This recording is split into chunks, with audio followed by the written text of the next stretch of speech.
Amém. Nós temos estudado o livro de Jó, né? Pela manhã estamos no início ainda e depois da introdução ficou estabelecido, e algumas vezes que nós já voltamos, que a glória de Deus, o livro de Jó está mostrando que é muito mais importante que o nosso conforto. Quando nós pensamos que o conforto é a questão da nossa vida, nós não entendemos. Mas essa é uma afirmação com a qual todos os cristãos concordam prontamente em teoria. Ninguém, quando a gente diz a glória de Deus é mais importante que o nosso conforto, vai discordar.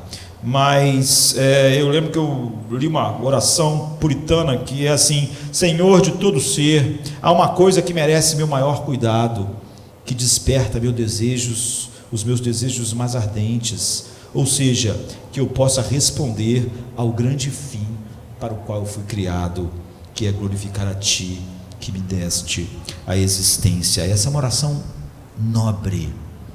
As orações puritanas são assim, graças a Deus muitas chegaram até nós, mas tem consequências impressionantes, das quais naturalmente às vezes nós evitamos. Certamente quem fez essa oração, por exemplo, foi queimado numa fogueira.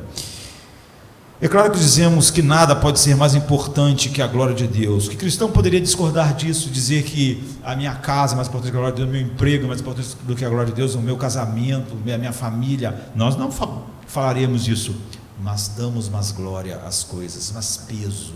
Aquilo tem um peso na nossa agenda, tem peso nos nossos compromissos, tem um peso do tempo, como a gente organiza o tempo. Nós nunca vamos falar que a educação dos nossos filhos tem mais glória do que Deus, mas para essa educação nós nos esforçamos, nós colocamos nossos filhos para a escola, nós levamos eles, nós não deixamos eles faltar aula porque eles não querem ir. Mas as coisas de Deus, né, não tem peso. Deus disse: coloca como testeira no teu filho, de dia e de noite, na entrada e na saída. E os cristãos falham terrivelmente, né?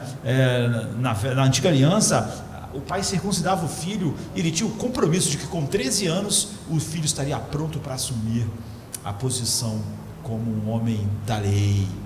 Então ele ia criar o filho assim, ele ia criar o filho não para o filho ver se Deus realmente é glorioso, ver se o filho realmente é maravilhoso. Ele ia criar um filho para a glória de Deus, mostrando em sua vida que Deus era central na família, e criava o filho assim.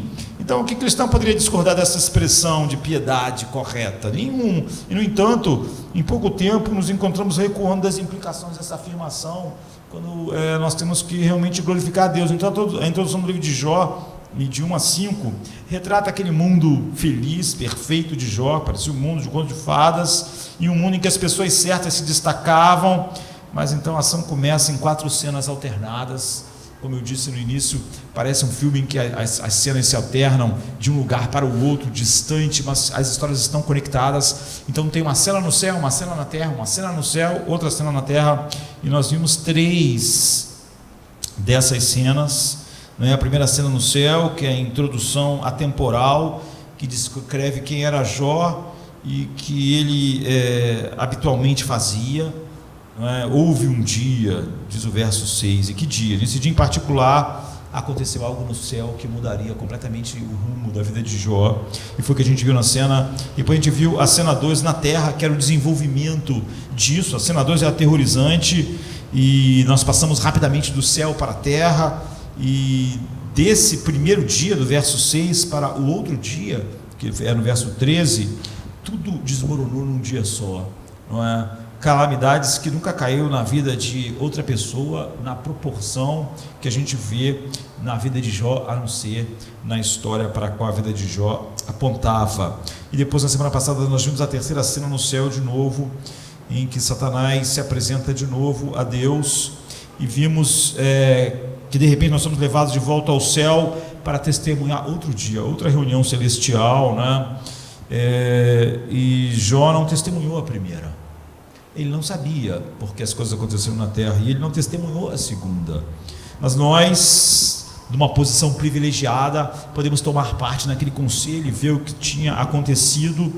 E então vem a cena 4 na terra, que está em Jó 2, 7b e 10. Então nós vimos a cena 3, em como Deus é a causa final de todas as coisas, foi o que nós vimos na semana passada. E a cena 7, ela começa imediatamente após A cena 4 começa imediatamente a cena 3, não houve nenhum delay de tempo. A Bíblia assim: e feriu a Jó de úlceras malignas, desde a planta do pé até o alto da cabeça. E Jó tomou um caco para se raspar com ele, e estava sentado no meio da cinza. Então sua mulher lhe disse: ainda retens a tua sinceridade? Amaldiçoa Deus e morre. Porém ele lhe disse: como fala qualquer doida, falas tu. Receberemos o bem de Deus e não receberíamos o mal? Em tudo isso não pecou Jó com seus lábios. Então a transição da cena 1 para 2 foi, se assim a gente pode dizer, vagarosa. Depois que houve aquele diálogo entre Deus e Satanás, nós não sabemos qual o espaço de tempo, parece ter havido um espaço de tempo daquilo até acontecer.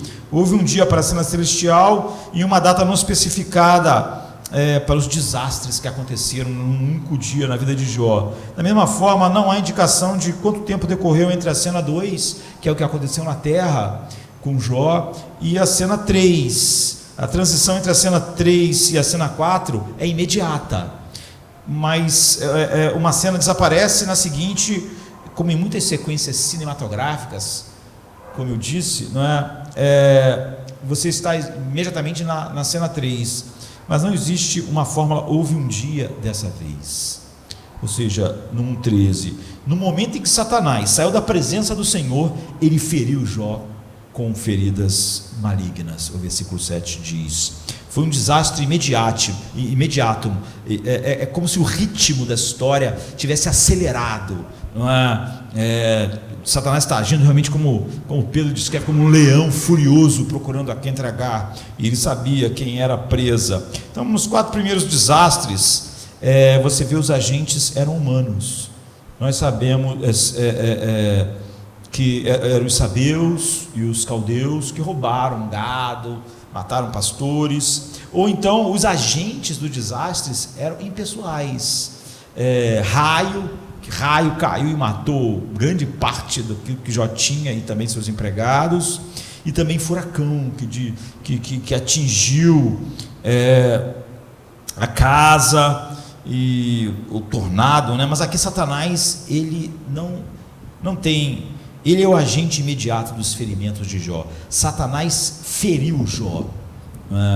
Não nos dizem que causas médicas são intermediárias entre Satanás e o sofrimento. Satanás atingiu a pessoa de Jó, não apenas sua família, não apenas seus bens, afligindo sua pele com feridas repugnantes, algumas versões com feridas malignas, e isso ele fez da planta do pé até o alto da cabeça, ou seja, não havia parte de Jó que estava sem isso. Então era uma aflição total, era uma aflição íntima, e era sem duto, sem descanso, nenhuma parte do corpo, então era sem descanso por não haver parte nenhuma do corpo que não estava atingida, e nem momento nenhum em que aquilo não estava infligindo dor.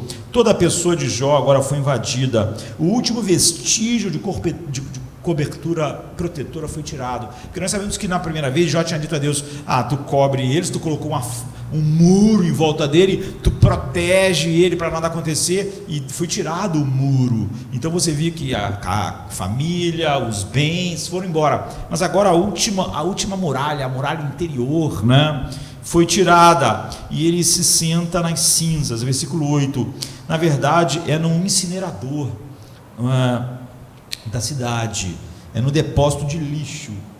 Todas essas cidades tinham, fora da cidade, tinha um montão onde se colocava o lixo, como até hoje existe lixão, e a única coisa que faziam naquela época, durante muitos séculos, eram queimar. Então esses lixões que ficavam fora da cidade continuamente estavam pegando fogo, e é ali nos portões da cidade, não é, que Jó, fora dos portões da cidade, que Jó se sentou. E como Jesus foi crucificado fora dos portões, e esse montão de lixo que pega fogo continuamente, tem cinza, nos portões da cidade, é o lugar mais tarde que Jesus usaria como uma figura, como uma metáfora do inferno. não é? Jesus usa esses lixões, o nome é Geena, e é a palavra que Jesus usa, é a palavra para isso. E como aqueles montões de lixo, daquilo que não tem mais utilidade e que está queimando, o fogo nunca apagava, por isso Jesus usou essa ideia de você estar sendo consumido sem nunca consumir, porque aqueles lixões pegavam fogo, mas nunca acabava o fogo, ele ficava lá para sempre, porque estava sempre sendo realimentado. Então Geena é o vale dos filhos de Inom, fora de Jerusalém. Jesus usa esse lugar, não é, para falar como uma metáfora do inferno. E a Bíblia diz que Jó estava nesse lugar, na cidade dele. Todas as cidades tinham esse, como a gente tem que ter, onde recolhe e põe o lixo, tinha isso, e Jó foi para lá. Nós sabemos que Jó sentava nos portões da cidade, num lugar importante, na entrada, como a pessoa mais importante, mas agora ele estava lá fora da cidade, no meio do lixo, do lixão, né? E ele pegou um pedaço de cerâmica quebrada no lixão, tem todas essas coisas, com a qual ele se raspava, ele se coçava. Então tudo sobre Jó estava quebrado agora. Ele está sozinho, ele está no lixão, o lixão que pega fogo, consome tudo continuamente. Ele está se coçando com cacos de telha. Nada pode ir mais baixo que isso.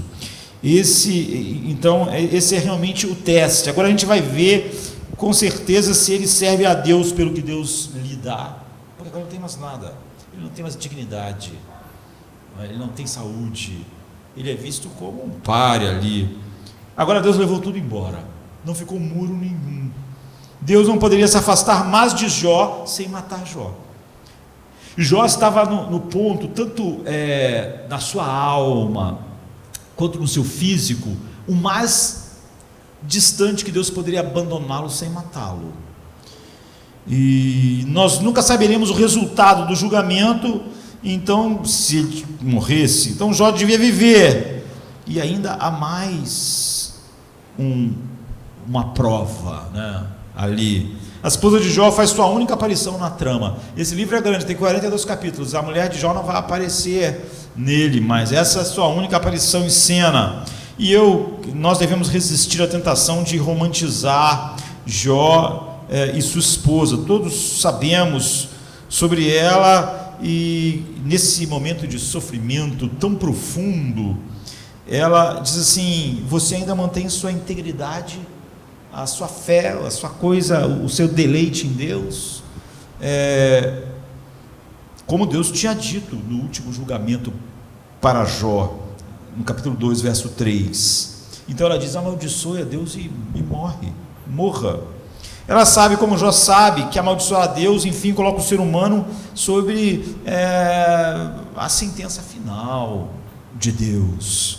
E hoje muitas pessoas diriam que na situação de Jó, como eu disse, a situação de Jó é tão extrema que outros seres humanos na história você não vê a devastação acontecer como aconteceu na vida de Jó. Se tinha alguém que podia falar sobre noite escura da alma, o desespero final, esse é Jó, não é? E é por isso que Jó ofereceu todas aquelas ofertas queimadas para proteger o seu filho. Você vê, ele tinha exatamente depois que cada festa acontecia, ele oferecia a oferta queimada a Deus, com medo de que algum filho tivesse amaldiçoado Deus no coração. E agora é o que a mulher dele disse para ele fazer aquilo que ele temeu a vida inteira que algum filho, mesmo no seu pensamento, fizesse: amaldiçoar Deus. E é isso que Jó se recusou a fazer após as primeiras provações, bendizendo a Deus, como está no capítulo 1, 21. Mas não pela última vez na história da humanidade uma esposa viu o marido sofrer tanto que desejou que ele morresse. Nós não podemos, não temos informações suficientes para tecermos muito sobre a esposa de Jó.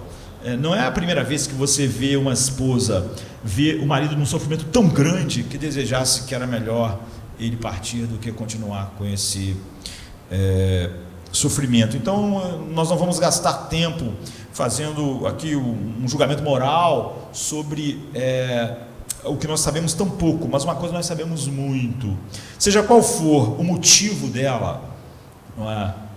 Mal ou compaixão profunda, ela é a porta-voz de uma terrível tentação. Nós temos que ter cuidado, porque não importa se as nossas motivações lá profundas são mais em si mesmo, ou até se elas não são mais, ainda assim nós podemos ser porta-vozes do diabo. O que Agostinho chama aqui é de assistente do diabo, que a mulher de Jó, por que motivos nós não temos como entrar, já que a história não diz para nós, mas ela foi assistente do diabo. Calvino diz que ela foi instrumento de Satanás, pedindo a Jó que fizesse o que Satanás queria que ele fizesse. Toda a história é que Satanás disse que Jó amaldiçoaria Deus em seu coração. Agora ela pede que Jó faça, por que razão não importa, exatamente o que Satanás quer. E quando você fala o que Satanás quer, não importa a sua intenção. Você pode querer muito ajudar um irmão, você pode muito querer ajudar a igreja, você pode dizer que a sua intenção é boa, mas você é assistente de Satanás.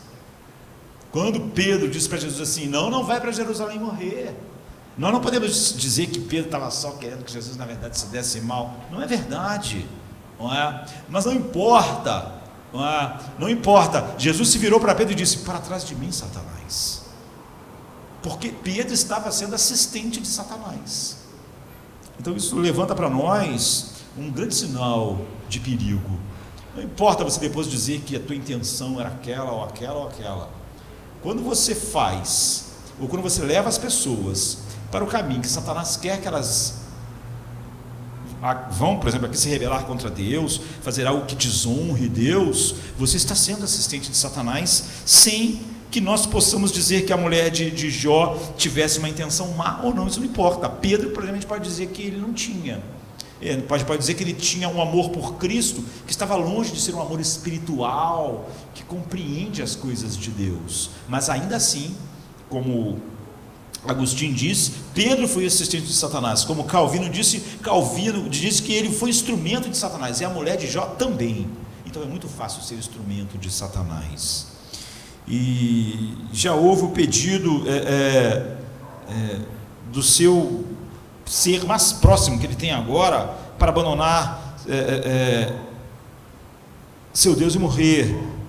E é muito fácil pessoas que nos amam muito pedir para nós abandonarmos nossos princípios de glorificar a Deus para evitar determinado mal, para evitar determinadas perdas. E a pessoa pode dizer que está dando um conselho para a gente fazer aquilo pensando no nosso bem, ou preocupado com o nosso sofrimento, ou com o que a gente vai perder, ou como o mundo vai nos tratar, mas a pessoa está sendo nada mais, nada menos que assistente de Satanás. A resposta de Jó é um modelo de fé em meio a uma provação, em meio a uma... Porque ele diz, mas ele lhe disse, você fala como uma louca. Versículo 10. Há uma certa gentileza em Jó, mesmo aqui. Ele na verdade não chama a mulher dele de louca, você é louca, você é tola. Ele diz, você está falando como uma. Ele quase está dizendo, isso não é digno de você. Você está falando como uma louca, você não é uma louca, mas você está falando como uma. A sugestão dela é que você esperaria de um tolo, porque o tolo é que pensa que se afastar de Deus possa ser a solução para qualquer coisa. Hoje você vê pessoas se defendendo com paixão, se afastar do evangelho para abraçar o humanismo secular. Só um tolo faz isso.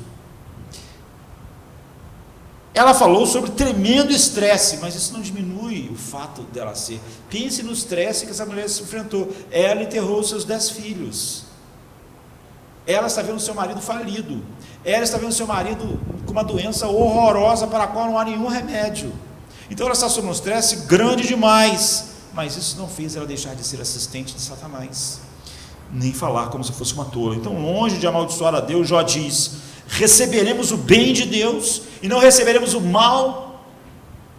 Jó não fala de forma egocêntrica, sozinho, ele inclui ela, entende? Ele não fala, eu recebi o bem de Deus, não vou receber. Ele diz, mulher, eu e você, nós, ele inclui ela, nós não recebemos o bem de Deus, não recebemos filhos, não recebemos tudo isso, nós não tivemos um casamento, não foi maravilhoso, nós dois juntos, agora nós dois juntos não vamos receber o mal. Você vê,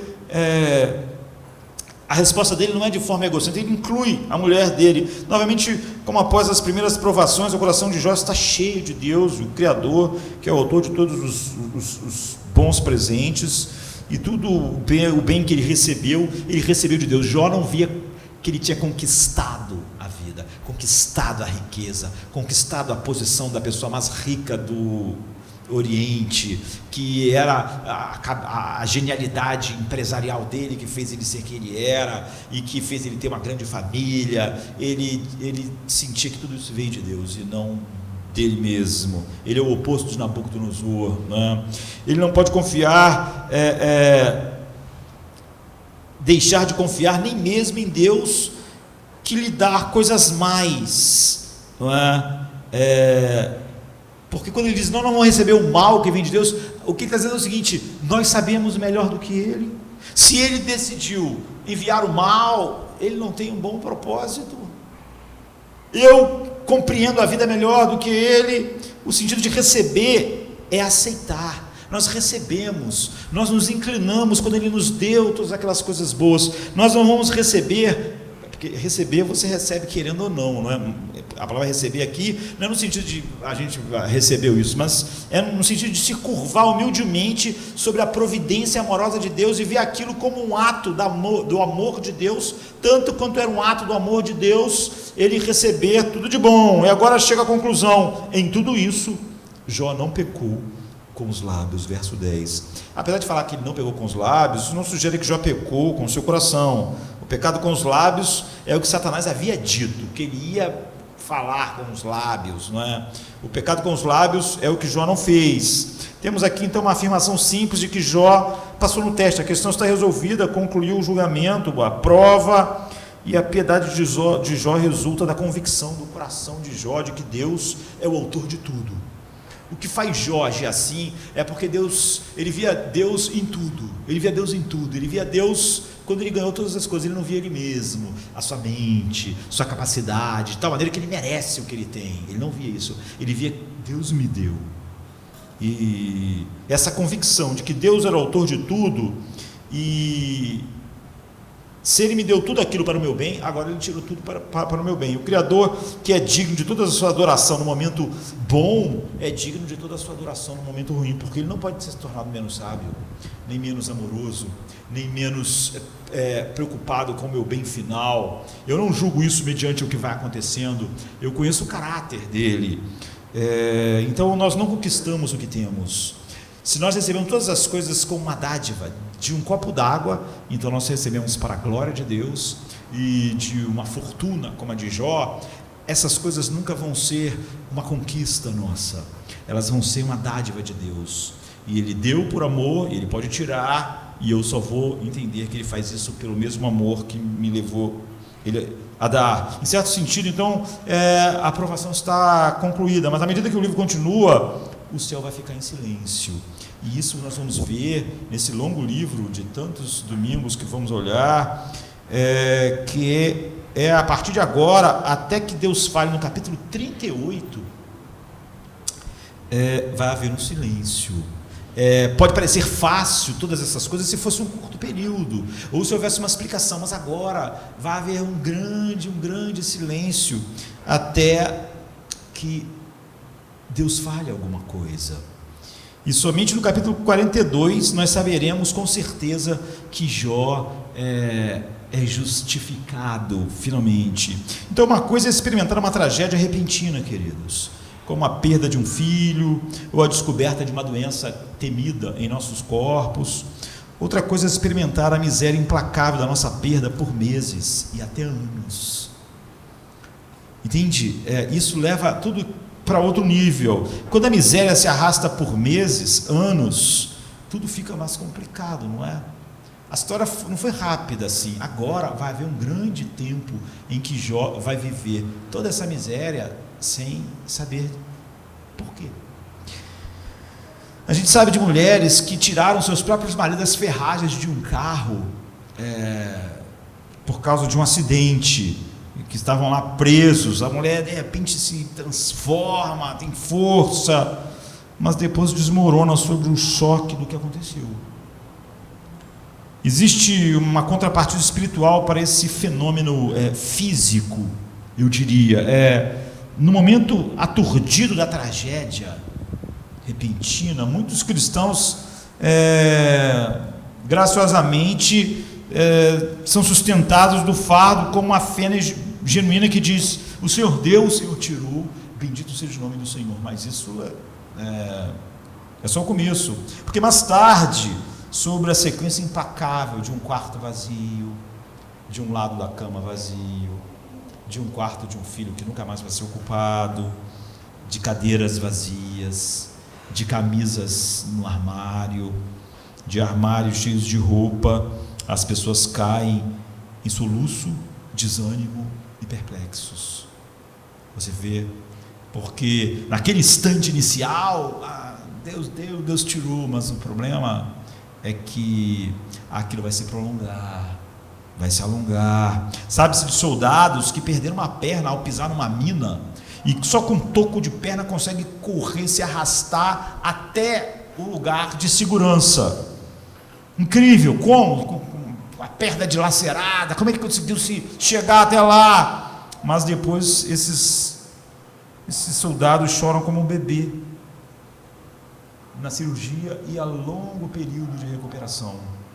Uma coisa é suportar uma súbita tragédia, outra coisa é sofrer sua dor por semanas, meses e anos. Jó não ia ter mais seus filhos de novo daqui a pouco, e as coisas demoraram muito. Depois que isso tudo aqui acontece, haverá um longo tempo. Então, em uma tarde, Jó havia perdido seus 10 filhos e toda a sua riqueza. Logo depois ele foi atingido por uma horrível doença de pele. Em ambas as tragédias, ele manteve sua fé e reverenciou a mão soberana de Deus. Ele deu, ele tirou, ele se inclinou, ele adorou, ele disse: o Senhor deu, o Senhor tirou, bendito seja o nome do Senhor. Capítulo 1, verso 21. Capítulo 2, 10. Receberemos o bem das mãos de Deus, não receberemos o mal. Então ele afirmou o caráter absoluto de Deus e o controle absoluto de Deus em todas as coisas, e ele se curvou em submissão aos pesados golpes sobre a sua vida. Isso me faz lembrar da perda de Sarah Edwards, não é? Quando ela recebeu a notícia que Jonathan Edwards tinha morrido aos 54 anos de uma inoculação de varíola. A inoculação, como isso é 1758, nós podemos pensar: como é que assim, inoculação com varíola, já tinha vacina e tal? A inoculação sobre varíola era uma coisa que já existia no Oriente e muito tempo antes, mas era muito inicial, perto do que nós chamamos de vacina, mas teve uma importância vital para o que a gente usa hoje como vacina. O que acontecia é que eles pegavam a toxina, né, um vírus, eles não tinham ideia do vírus em si, mas eles pegavam a bactéria, o germe, no organismo,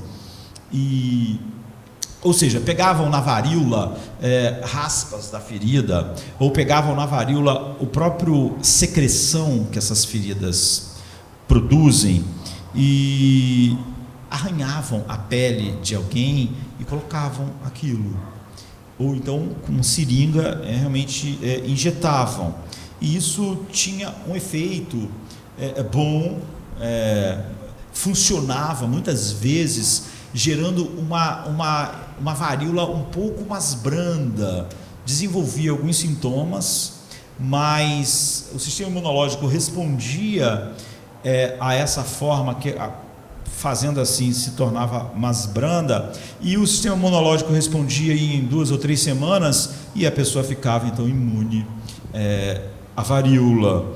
E Jonathan Edwards, como por exemplo os reis da Inglaterra, um pouco antes de Jonathan Edwards, queria que fizesse a inoculação, porque a varíola tem um índice de morte de 30%. Só para tu ter uma ideia, o coronavírus é 0,2%. 0,2% de índice de morte. É desprezível. Perto da varíola, que 30% de quem pega morre. E além de matar 30%, os que não morrem ficam cegos, ficam deformados. Então é uma doença horrível que foi erradicada por enquanto, né? Então, esse método foi usado para imunizar. E, por exemplo, os reis da Inglaterra, para que na Inglaterra as pessoas tivessem coragem, eles deixaram inocular neles, dessa forma, arranhando, passando lá a raspa da ferida da varíola, ou o próprio pus, a própria secreção um pouco, não é, para gerar uma forma branda de varíola que fizesse o seu imunológico, se ele fosse forte, respondesse a isso. Então, o procedimento era comum de raspar essas crostas de varíola em pó ou fluido da pústula e colocar com arranhões superficiais na pele.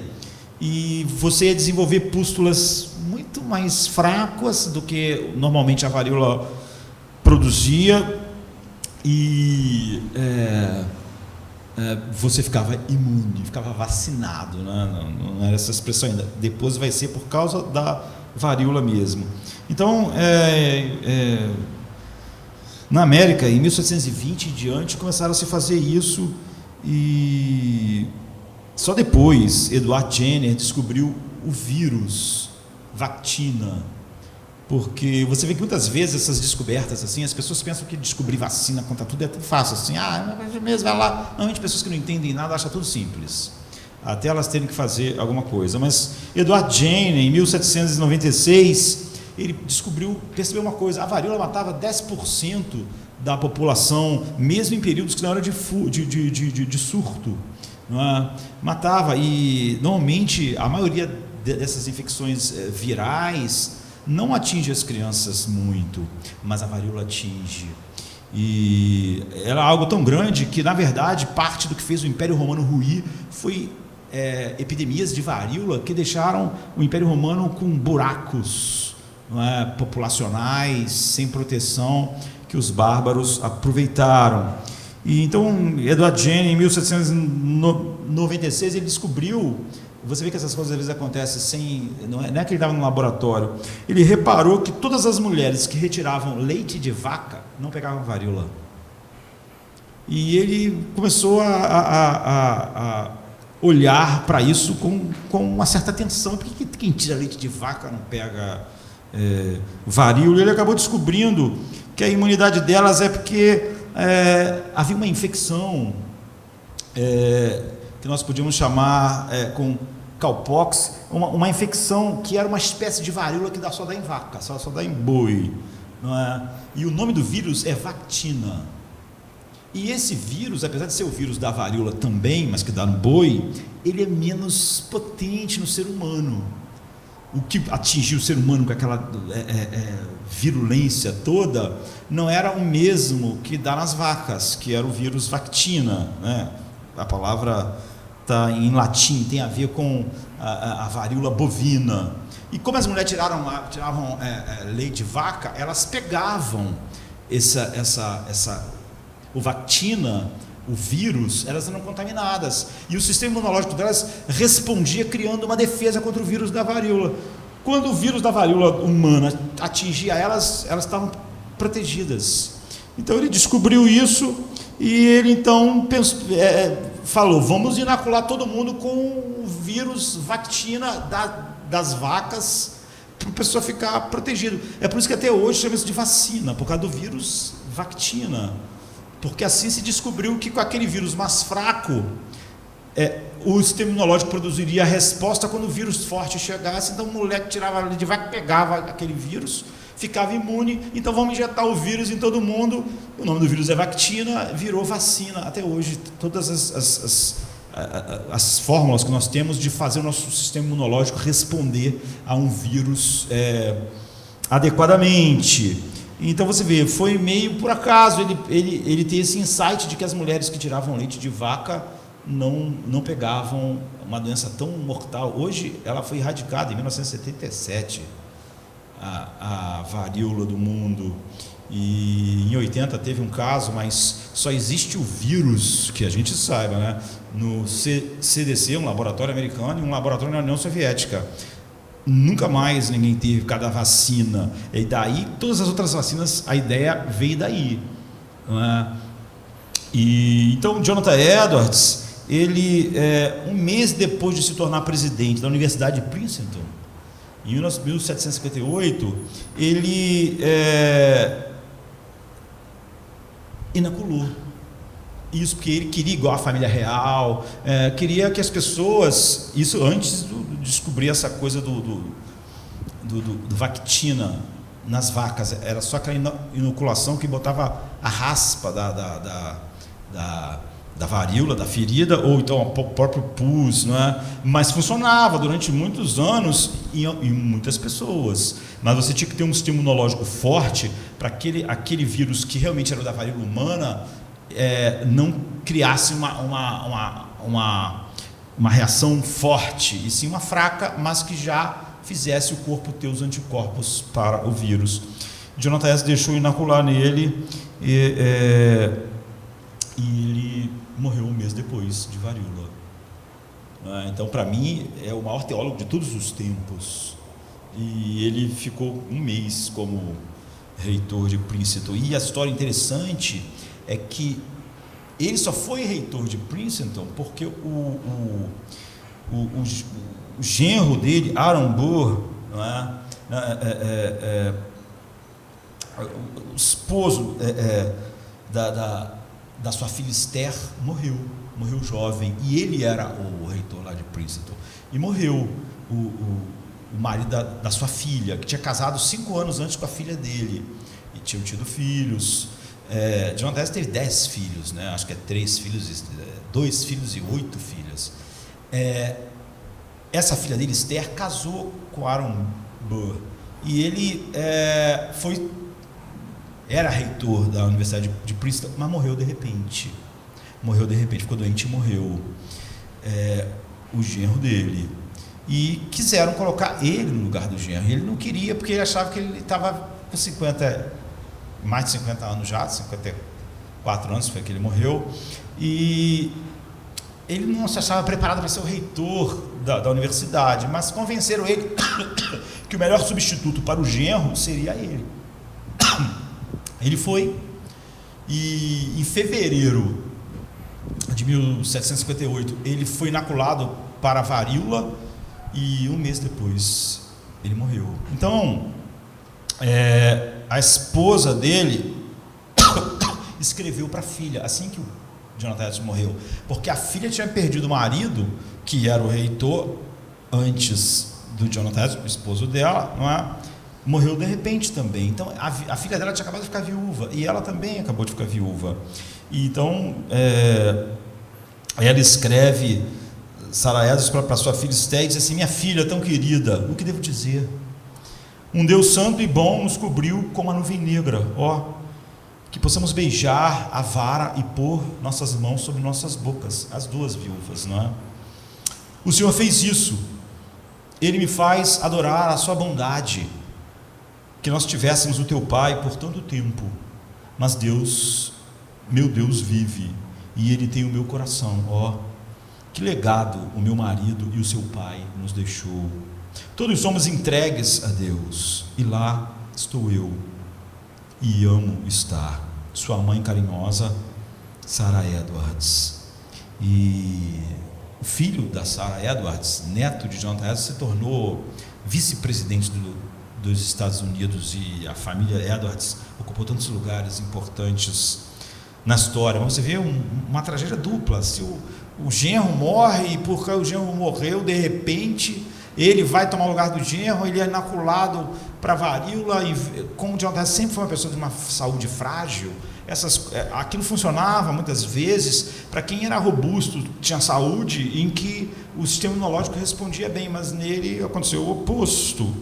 Então, você vê, quando você vai continuando vendo a vida da Sarah Edwards, ela podia ter respondido assim no início, como Jó, mas um ano depois, o armário com as roupas de Jonathan Edwards estavam lá. A vida continua. Tanto a Sarah Edwards como sua filha Esther não têm seus maridos. Isso é longo, é isso que acontece em Jó. À medida que o livro continua, o céu fica em silêncio. E a partir de agora, até que Deus fale, no capítulo 38, Deus não vai falar nada. Jó vai sofrer assim. Somente no capítulo 42 nós saberemos com certeza que ele é justificado. Então, enquanto isso, a pele danificada, quebrada, o coração fala de um verdadeiro crente no processo de um colapso terrível e transformador da vida. O que nós vamos ver no resto do livro de Jó é que aquela resposta inicial está certa, mas havia muitas coisas que aquele período prolongado iam produzir e que eram necessárias. Então,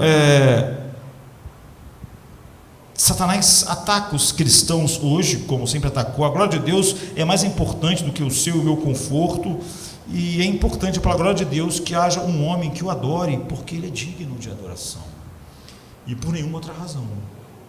E este é um bom momento, antes que a gente entre nos diálogos, já que esse é um livro de vários diálogos, como devemos, como cristãos, ler Jó hoje, né? Primeira coisa é dizer que Jó é um livro extremo. A história de Jó é uma história extrema. Ele é extravagantemente rico. Ele era maravilhosamente feliz. Ele era extremamente bom, piedoso, sensível. Ele não é apenas um entre muitos grandes homens, ele é o maior de todos os homens da sua época. Então, a queda dele é tão extrema quanto tudo era grande na vida de Jó. Ele não passa de riquezas moderadas a uma pobreza moderada. Ele passa de ser bilionário para ser totalmente miserável. É algo extremo. Ele vai da riqueza extravagante para a absoluta miséria. Ele não faz isso gradualmente, porque você podia passar da riqueza extravagante, bilionário, para a pobreza com um certo tempo, igual o envelhecimento. Se a gente dormisse com 20 anos, acordasse com 50, a gente ia pensar, eu estou morrendo, não é? Está horrível. Mas Deus não faz assim, né? Você 20 vai e tal. Você fala assim, com 20 era bom, mas na verdade você não lembra muito bem. Você, se estiver com saúde, você acha que está tudo normal, porque é óbvio que está muito pior. Mas você não dormiu com 20 e acordou com 50, foi devagar. Mas não é assim que acontece com o Jó. Ele não é bilionário e depois miserável. Ele foi assim da noite para o dia. Ele não experimenta a perda de um filho. Perder um filho é horrível. Ele perdeu os 10. Ele não perdeu os 10 num espaço de tempo. Ele perdeu 10 num único dia. E isso representa um problema para nós. Ao lermos o livro, por mais profundo que seja o nosso sofrimento, é totalmente improvável, na verdade não acontece, que nossa experiência possa fazer muito a nos aproximar de Jó. Nós não somos tão grandes quanto Jó, quase ninguém foi. E também nem caímos tanto quanto ele cai, de tão alto para tão baixo. Nós nunca fomos tão, aos olhos das pessoas, tão abundantes e felizes, mas também nunca ficamos tão solitários quanto Jó está no lixão da cidade. Nunca fomos tão ricos, talvez nem tão pobres, nem tão piedosos, mas nem tão amaldiçoados. Tudo isso aponta para uma realização maior e mais profunda do que a vida tua e a minha, não é? Apesar disso mostrar o poder da regeneração, da fé genuína que Pedro fala, Jó, em sua extremidade, em tudo que acontece, tão alto, tão baixo, tão abençoado, tamanha maldição, é uma sombra de uma realidade ainda mais extrema que Jó, de um homem que não era apenas irrepreensível, mas era sem pecado, de um homem, na verdade, que era homem e Deus, que não era apenas o melhor homem da região, mas o melhor ser que existe, e ainda maior do que o universo inteiro, mas que se esvaziou da glória infinita para a maldição final, que encarnou e desceu até uma morte degradante, nu, morte vergonhosa na cruz, cuja jornada levou da comunhão mais íntima com o Pai, uma comunhão que a gente nunca vai entender, porque nunca começou, até estar abandonado e perder essa comunhão, e expressar a mais profunda solidão, a solidão mais profunda do que Jó no montão de lixo.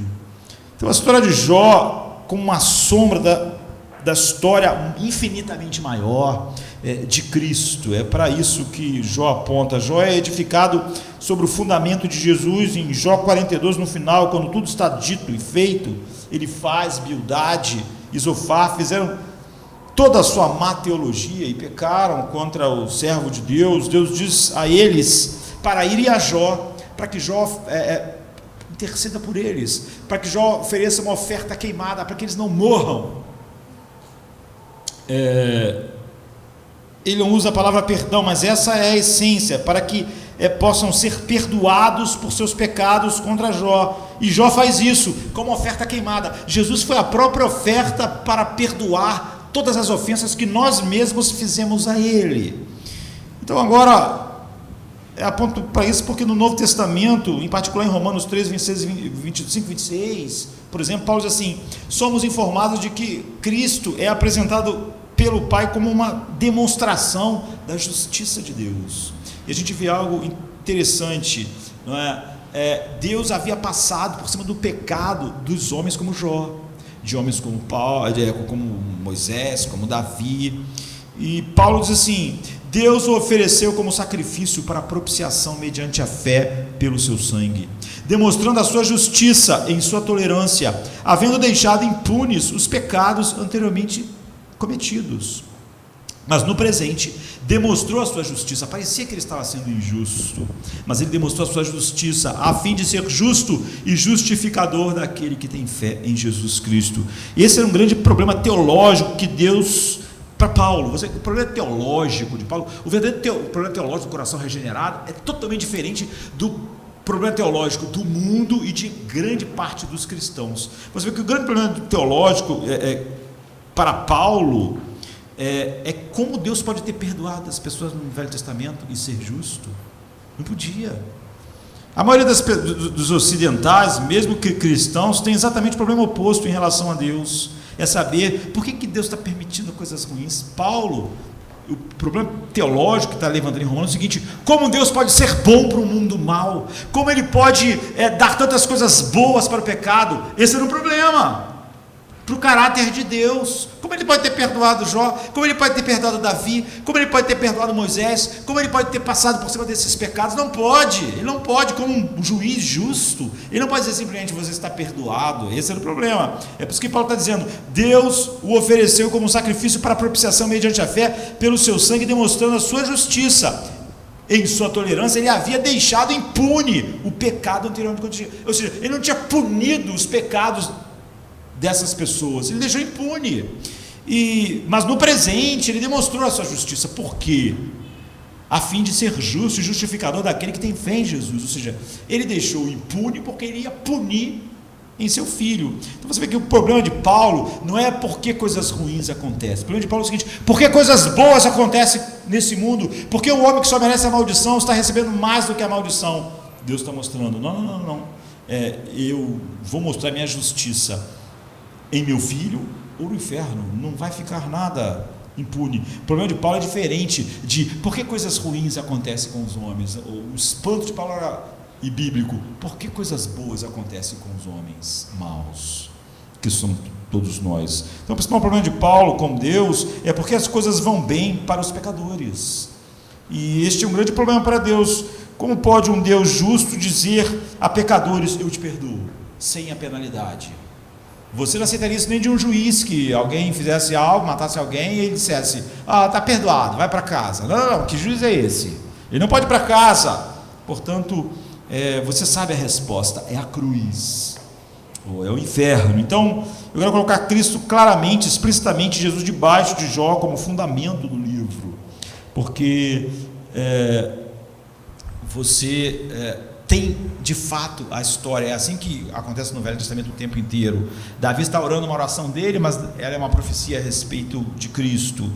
E Jó trata, o livro de Jó, que nós vamos ver esses grandes diálogos. Nós começamos com um diálogo entre Deus e Satanás. O livro é dividido em diálogos, e agora vai haver uma grande sessão de diálogos entre Jó e seus amigos, e no final haverá o grande diálogo entre Deus e Jó.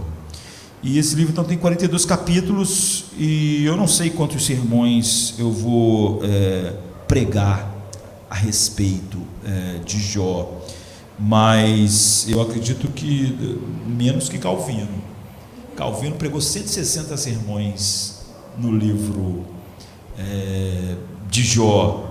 Mas nós queremos, apesar de talvez não pregarmos tanto quanto Calvino no livro de Jó, 160 sermões, nós queremos ir à essência e ao centro profundo do que esse livro nos diz. E temos uma ajuda logo de saída no Novo Testamento, em Tiago 5,11, que diz: você já ouviu falar da perseverança de Jó e viu o resultado dos tratos do Senhor, de que o Senhor é cheio de compaixão e misericórdia?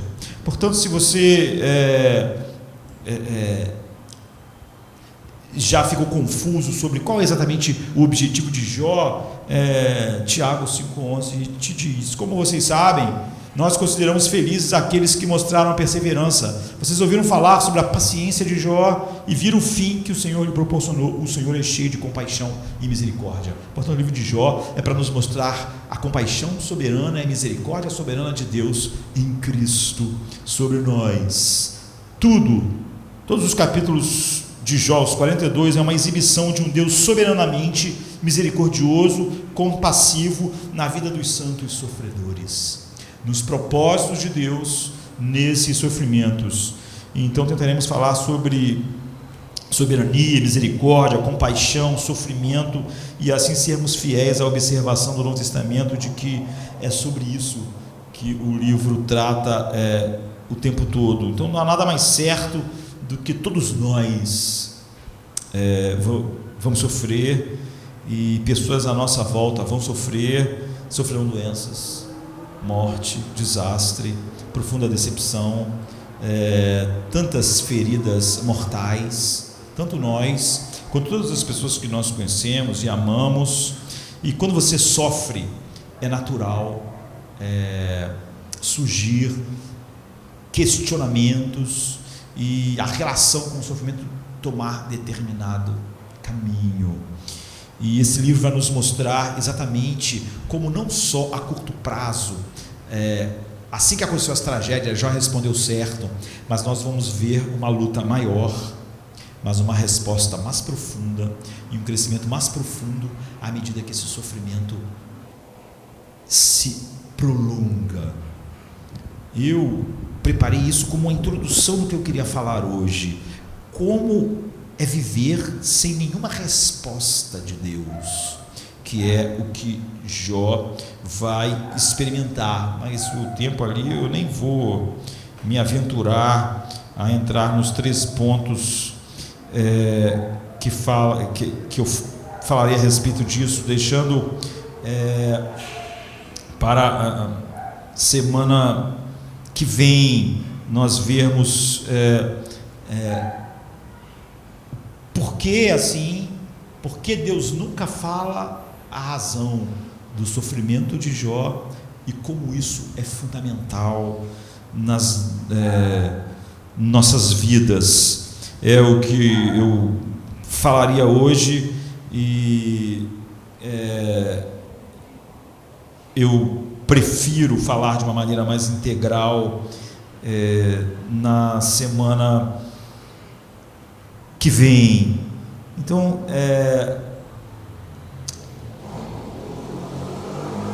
antecipar todas essas coisas vai ser aquilo que Deus vai nos levar a fazer, porque nós temos que parar de querer dizer que não há recursos, porque nós não nos apegamos aos recursos bíblicos suficientes para todas as coisas da vida e queremos fazer isso no dia mau, quando na verdade no dia mau é o dia de resistir firme, porque eu estive durante a minha vida colocando a armadura. A Bíblia, Davi diz: tu prepara o meu dedo para a batalha, os meus pés para a guerra. Ou seja, minha mão acostumou a empunhar a espada, os meus pés a se mexerem adequadamente, e quando a guerra chega, você está pronto. Mas a maioria das pessoas, elas não são assim, elas vivem muito como um mundo, né? E elas são surpreendidas por algo que elas não deviam ser surpreendidas. Depois, de alguma maneira, elas encontram respostas humanistas para o seu fracasso. E com isso elas roubam a glória de Deus, porque o que elas querem dizer é que o Evangelho não é o poder que ele diz que é, e que a graça também não é. Então somente no capítulo 42 nós saberemos com certeza que Jó é justificado, porque depois desse longo processo, você vai ver que a resposta inicial de Jó é maravilhosa, mas que vai haver grandes dificuldades pelo caminho, porque o sofrimento não vai parar, porque ele vai ser longo. Como eu disse, no momento de uma tragédia, você pode responder, né, pela graça de Deus, Deus tirou, mas Deus tirou daqui a um mês, daqui a 2 meses, daqui a 1 ano, daqui a 2 anos, daqui a 3 anos, daqui a 10 anos. Isso que foi uma resposta inicial correta pode se tornar o quê? Em amargura. Tem gente que respondeu bem no início, mas depois o que foi entrando na escuridão. A resposta inicial do início precisa se transformar na resposta contínua, que nos leva a um deleite maior em Deus, a um crescimento de fato. A resposta, como a gente viu da Sarah Edwards para Esther Edwards, teve que ser verdade. Esther Edwards teve que criar seu filho sem seu marido, e ele se tornou vice-presidente dos Estados Unidos, e uma pessoa comprometida com Deus, porque aquilo não podia ser só uma resposta momentânea. Isso que nós vimos até aqui sobre Jó é maravilhoso, mas haverá o livro é grande, haverá um grande esse sofrimento vai se alongar. Então, enquanto isso, a pele danificada e quebrada de Jó fala de um verdadeiro crente no processo de um colapso terrível e transformador de vida. Tudo isso que aconteceu só inicialmente, a resposta inicial dele, não é tudo que Deus quer de fato fazer. E, no entanto, nós não podemos parar aí, pois a história de Jó em certa medida, é como os crentes, os cristãos, como homens e mulheres em Cristo. Antes da cruz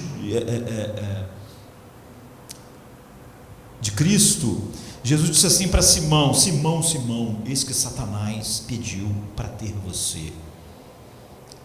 Na verdade, lá no original está no plural. Jesus disse isso para todo mundo, mas ele falou olhando para Simão, mas disse para ter vocês, referindo-se a todos os discípulos, para que ele pudesse peneirá-lo com um trigo. Assim como Satanás pediu sobre Jó, você vê, ele pediu também sobre Pedro. É a mesma coisa, para que ele tentasse, para que ele testasse, para ver se ele era, por assim dizer, trigo ou palha. Ele também requisitou peneirar todos os discípulos. Você vê que isso é uma coisa que Satanás continua fazendo. Sabe, você cantou hoje coisas maravilhosas, foi lindo, o céu está aqui, mas Satanás, demônios também estão. As acusações de Satanás são sempre as mesmas. Eles te amam de verdade? Você vê, ele pediu para fazer com Pedro a mesma coisa. Vamos colocar, e assim como Deus Pai enviou Satanás para fazer isso a Jó, assim aconteceu com Pedro. Você vê que Jesus disse: eu orei por ti para que a tua fé não desfalecesse. Mas é evidente que Deus disse: peneira Pedro, vai em frente. Jesus não continua dizendo: mas olha, Satanás pediu para te peneirar, mas meu pai proibiu, e Satanás não vai poder fazer nada, já está. Não, e ele disse assim: mas eu orei por ti. Você aqui é no singular, porque ele tinha dito no plural, no original, que Satanás pediu para peneirar todo mundo, mas aqui ele fala no singular. Mas eu orei por ti, Simão, especificamente, para que a tua fé não falhe, e quando você voltar, fortaleça seus irmãos. Algumas versões falam quando você se converter, mas essa é a versão melhor. Então, claramente, a demanda de Satanás deve ser atendida. Os apóstolos devem ser peneirados por Satanás para ver se sua fé é genuína. Nós vamos ver na semana que vem com as intenções de Satanás naqueles que são filhos de Deus.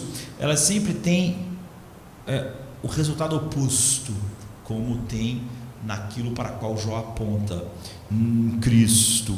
Então a fé dele se mostrará genuína dos apóstolos. Por quê? Porque o Filho de Deus orou, Pai, por Pedro, e então Pedro se torna um instrumento para fortalecer a fé dos outros futuramente. Mais tarde em sua vida, como vimos, Pedro escreve aos crentes em muita aflição, como Pedro estava aflito e falhou naquele dia. E ele explica assim: Pedro, por que essas grandes aflições? Não estranhem, porque elas vão provar a genuinidade da fé de vocês. Elas é que mostram se vocês se deleitam em Deus pelo que Deus é. Então, e Pedro continua em 1 Pedro 1, 6 e 7: e possa resultar em louvor, glória e honra na revelação de Deus em Jesus Cristo. Então, um inimigo, seu adversário, o diabo, ronda como um leão, ele diz que ruge procurando alguém para devorar, e você deve resistir ele na fé. Resista a ele firme na fé. 1 Pedro 5, 8 e 9. Para pessoas sobre grande sofrimento, Paulo exorta o povo cristão a vestir toda a armadura de Deus, para que você possa resistir os planos de Satanás, para você que possa estar firme sobre as hostes da maldade nos lugares celestiais. Portanto, nós somos ingênuos e enganados se supusermos que Satanás não quer mais atacar os crentes, como ele fez com Jó, e como ele fez com Pedro, e como ele fez, Paulo diz assim, por exemplo: nós não desconhecemos os seus ardis, né? As intenções de Satanás são as mesmas. Se nós seríamos ingênuos se achássemos que Satanás não está fazendo a mesma coisa. O pai mudou de ideia sobre dar a Satanás permissão para lançar ataques, você estará errado também. Isso faz você começar a ver a sua vida um pouco diferente. Os acontecimentos acontece mais. Você também, como Jó, não pode saber o que é e o que não é, o que está acontecendo em esferas que você não vê, mas isso não importa. Isso não importa. Nós temos um inimigo perigoso que continua nos atacando, como atacou Jó, e atacou Pedro, e atacou Paulo, e atacou Cristo. Tanto ele tem a intenção, sempre a mesma intenção. É genuíno? E eles te amam? É verdade? É verdade o que eles dizem? O viver é Cristo e morrer é lucro? Eles têm uma alegria indizível e cheia de glória em Cristo? Toca neles, deixa isso acontecer, deixa aquilo, vamos ver se isso é verdade. Você viu o culto hoje da manhã? Então, você viu o culto da noite? Então, é verdade? O livro de Jó é um livro assustador, mas não é assustador como um filme de terror, o que faz dele mais assustador. Porque se Jó fosse assustador como um filme de terror, seria assustador, mas não é como um filme de terror, onde você pode apreciar o medo sabendo que está protegido. O filme de terror é assim, você fica com medo, mas você sabe que está protegido. Você sabe que o que você está vendo não vai te atingir. Você sabe que o que você está vendo não vai te atacar. Então você pode desfrutar o medo. Esse é o prazer, engraçado, estranho até, do filme de terror. Porque você pode desfrutar o medo sem o perigo do medo, sem o perigo real. Você está ali, você está assustado, mas você não pode ser tocado pelo mal. O filme de Jó não é assim, não é um livro de terror onde você pode apreciar a história sabendo que você não vai ser atingido, mas devido ao entendimento real de que essa terrível história pode, de alguma forma, ser a nossa história 1, 2, 3 vezes. Então você está vendo algo que não é como um filme de terror, porque aquilo que está no filme é real na sua vida também. Então nosso horror ao ler a história de Jó é mais do que um horror empático. Nós temos empatia com a dor, empatia com o sofrimento. É um horror pessoal também, mas há uma diferença, e é assim que eu quero acabar antes de entrar nos 3 pontos que eu tinha preparado para hoje. Há uma diferença. Nós vivemos após a cruz, nós temos um conhecimento muito, muito maior, e também no tempo já aconteceu algo que faz uma diferença incrível em como Satanás nos ataca. Nós vivemos após a cruz de Cristo e, portanto, após o cumprimento da história para a qual o Jó apontava, o verdadeiro Jó. já veio, né? Na cruz de Cristo, a Bíblia diz assim em Colossenses 2,15: Deus desarmou os governantes e as autoridades e os deixou envergonhados, triunfando sobre eles na cruz. Jesus na cruz desarmou Satanás, desarmou as potestades, desarmou tudo. Como assim? Se ele pode ainda nos atacar, e através da morte de Jesus, e visto como filhos participam da carne e do sangue, também ele participou das mesmas coisas, a Bíblia diz, para que pela morte aniquilasse o que tinha o império da morte, isto é, o diabo, e livrasse todos os que com medo da morte estavam por toda a vida sujeitos à escravidão. Hebreus 2, 1 e 14. A razão pela qual o Filho de Deus veio, diz 1 João 3,8, era para destruir as obras de Satanás. A cruz muda as coisas.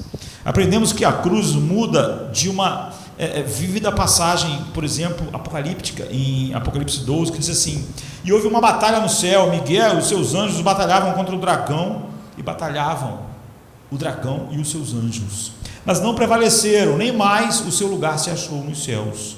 E foi precipitado o grande dragão, a antiga serpente, chamada Diabo, e Satanás, que engana todo mundo. Ele foi precipitado na terra, e os seus anjos foram lançados com ele. E ouvi uma grande voz no céu que dizia: agora é chegada a salvação, e a força, e o reino do nosso Deus, e o poder do seu Cristo, porque já o acusador de nossos irmãos é derrubado, o qual diante do nosso Deus os acusava de dia e de noite.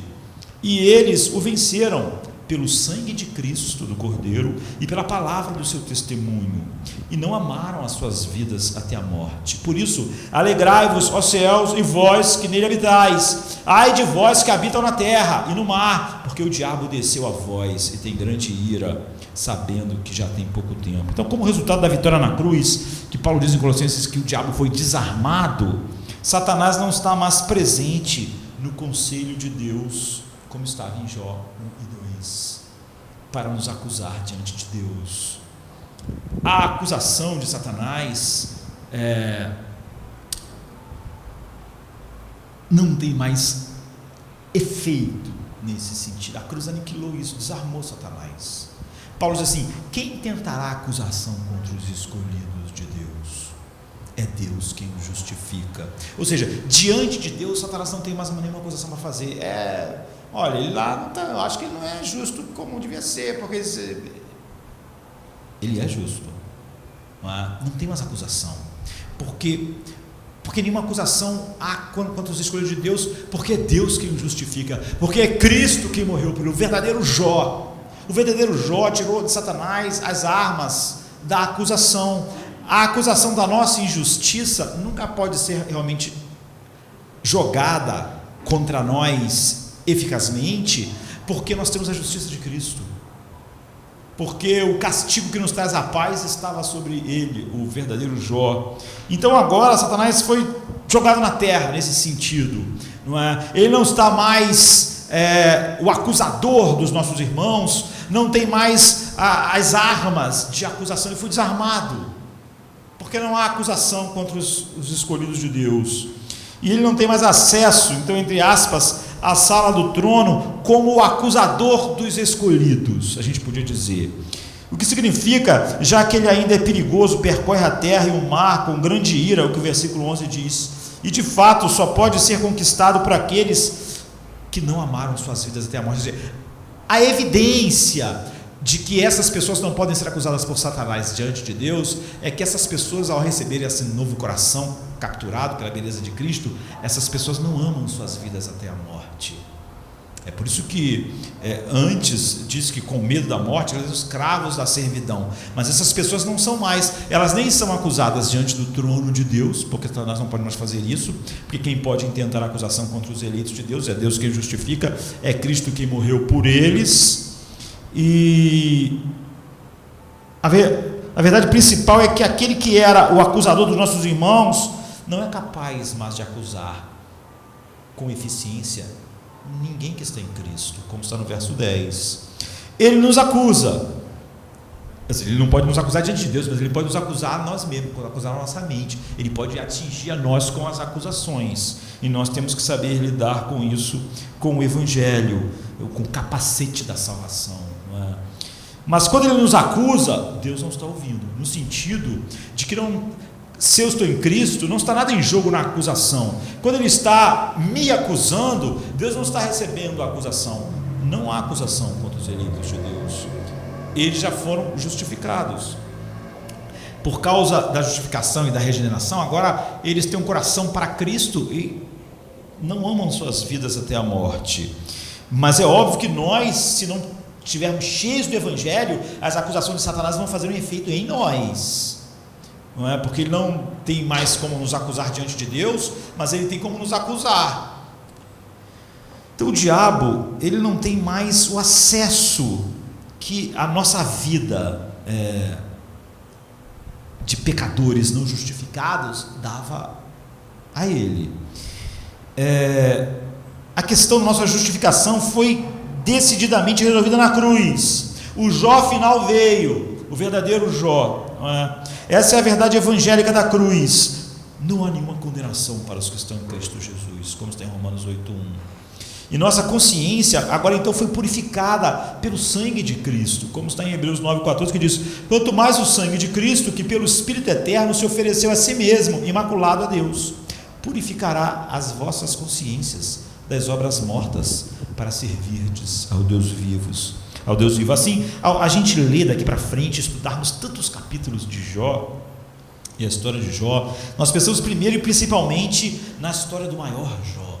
Ele nunca sai diante de nós, Jesus, e nós vamos poder olhar profundamente para isso, que percorreu o caminho de Jó por nós, que sondou as profundezas do sofrimento de Jó, mas nós vamos ter que sondar isso de uma maneira mais profunda nos próximos domingos, e que foi vindicado por Jó, da mesma maneira que Jó só lá no 42 vai ser vindicado por Deus.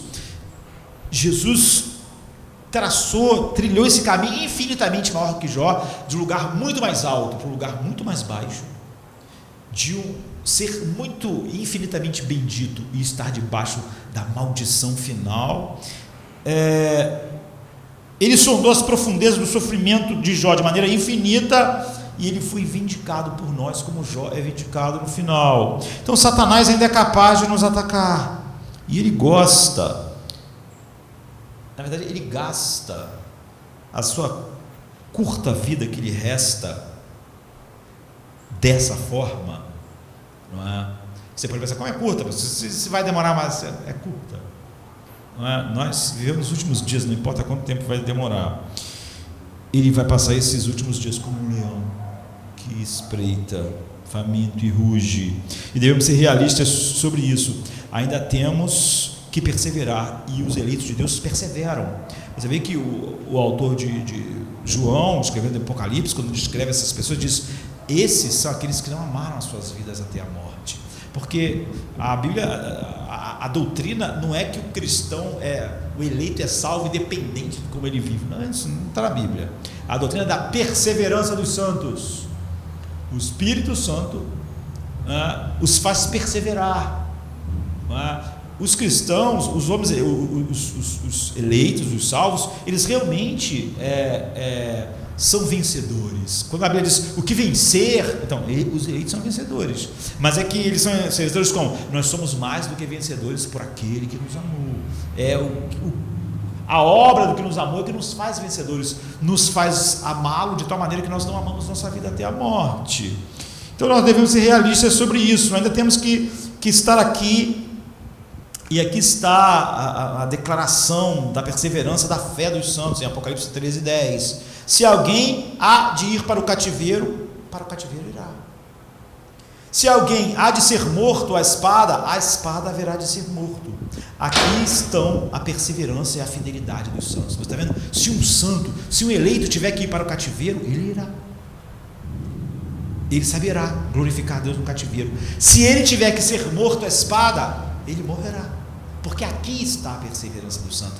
Essa é a perseverança dos santos. Eles encontram a maneira de se alegrar em Cristo em qualquer situação. Mas se estamos em Cristo, Satanás não pode nos acusar diante de Deus eficazmente. Ele não tem mais esse acesso. Ele pode apontar todos os homens como um acusador eficaz, porque todos os homens fora de Cristo realmente são culpados das acusações que ele faz, mas não agora os que estão em Cristo. Mas ele, apesar de não poder mais ser eficaz com os eleitos, com nenhum eleito na acusação, porque quem tentará acusação contra os eleitos de Deus? É Deus quem os justifica, é Cristo quem morreu por eles. Ele ainda está dizendo: essa pessoa te ama só pelo que tu é? Essa pessoa que cantou hoje te ama de verdade? A fé de Pedro é de verdade? Eu peço para peneirar Pedro. E isso, ele é nosso adversário. E isso é usado para o nosso bem. Pedro acaba afirmando que isso é só para comprovar a genuinidade da nossa fé. Deus que escolheu esses homens e deu ao seu Filho e dá a eles agora toda a sorte de bênçãos espirituais em Cristo Jesus, vai continuar. Como eu disse, a gente não olha para o livro de Jó e não vai olhar para esses 42 capítulos como se estivéssemos olhando para um filme de terror, por mais horrível que possa ser. Porque o filme de terror, você vê o filme protegido contra o mal que está no filme. Mas no livro de Jó, o mal que está no livro, e aquele que odeia Jó e que quer mostrar que um ser humano não pode se deleitar em Deus pelo que ele é, ainda está no nosso meio, e tudo que ele quer fazer com o tempo que lhe resta é exatamente isso. É exatamente atacar, e Deus deixará, como deixou com Jó, como Paulo, não é? Com seu espinho na carne, um mensageiro de Satanás.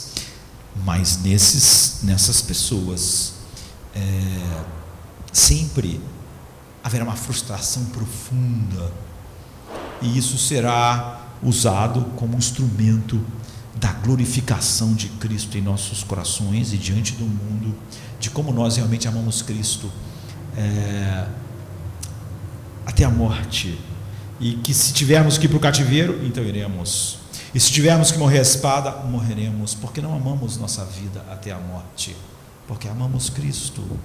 Mas o nosso inimigo vai continuar, pelas suas intenções diabólicas, atacando, questionando esse deleite, essa fé, essa veracidade, e Deus vai continuar permitindo para fazer conosco o que fez com Jó, na verdade nos moldando diariamente de um grau para outro grau de glória, na mesma imagem do Jó final, seu filho.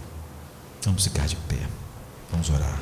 Come to me, you